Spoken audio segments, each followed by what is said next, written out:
Okay, in this video I'm going to prove a theorem 3.2 from Rudin,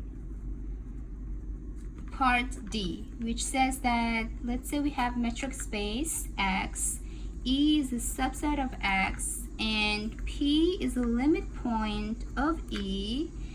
There is a sequence, there's a sequence in E, then we prove there's a sequence in E such that AN is converges to P.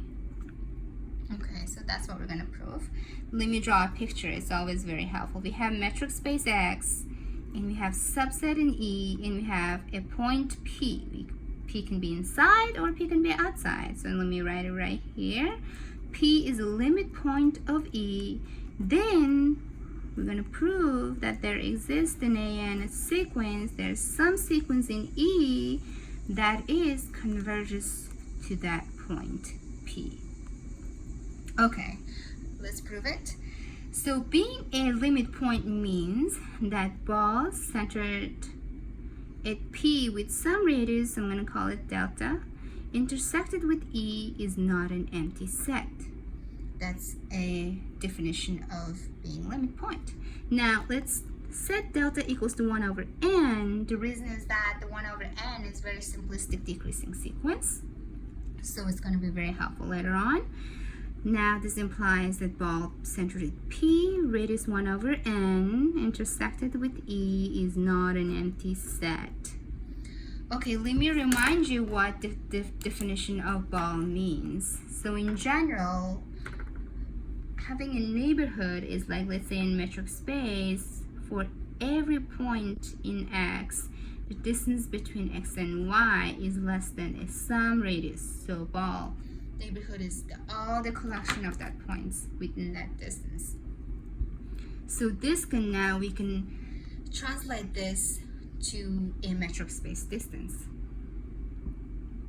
So for every small n in natural number, then there exists a sequence in E, because we know that intersection is not empty, that's such that the distance between AN and P is less than 1 over n.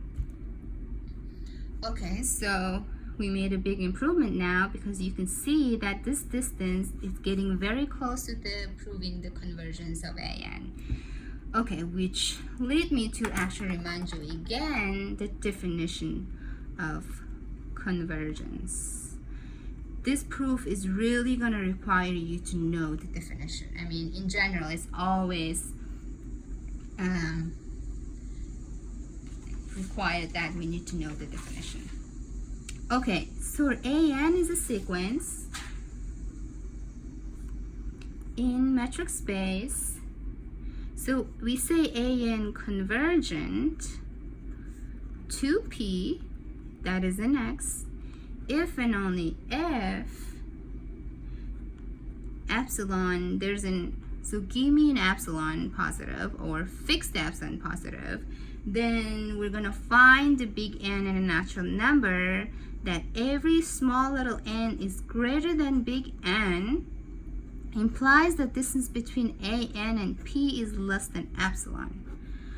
Okay, so that is the definition of convergence.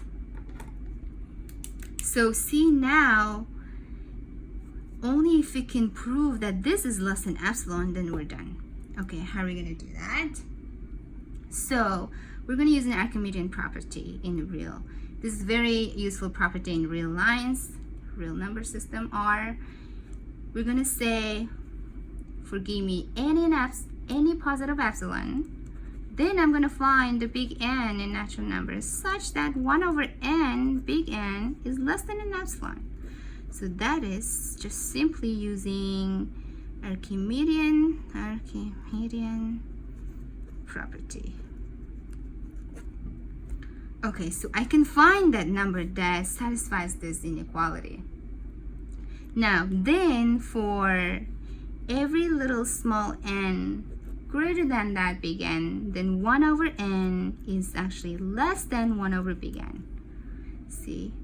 If that is true, then the inverse is the opposite sign.